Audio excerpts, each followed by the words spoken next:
অন্যদিকে কাকদ্বীপেও বিজেপির পরিবর্তন যাত্রাকে ঘিরে উত্তেজনা। মঞ্চ খুলে দেওয়ার অভিযোগে রাস্তা অবরোধের চেষ্টা বিজেপি কর্মীদের। পুলিশের সঙ্গে বচসা। ঘটনাস্থলে ছিলেন বিপ্লব দেব। পুলিশের আশ্বাসে পরিস্থিতি স্বাভাবিক হয়।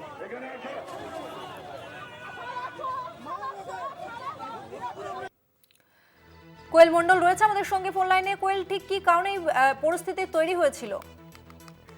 একদমই দেখো, আজকে পাথর প্রতিমা কলেজ মাঠে বিজেপির পরিবর্তন যাত্রার একটি সভা ছিল এবং সেই সভাতে উপস্থিত ছিলেন ত্রিপুরার প্রাক্তন মুখ্যমন্ত্রী বিপ্লব দেব। সভা শেষ করে যখন পরিবর্তন যাত্রার যে রথ, সেই রথ নিয়ে বিপ্লব দেব এবং দলীয় কর্মী সমর্থকেরা তারা কাকদ্বীপের উদ্দেশ্যে রওনা দিয়েছিলেন।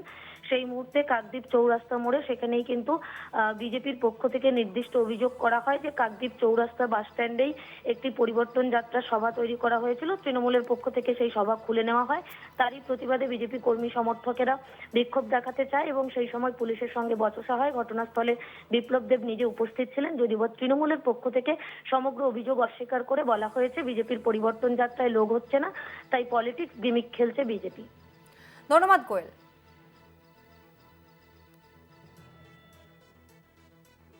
রাস্তার মানুষ রাস্তায় লড়াই করতে জানি, কিন্তু যেটা করেছে তার প্রতিবাদ বাসী করবে, পশ্চিমবঙ্গবাসী করবে।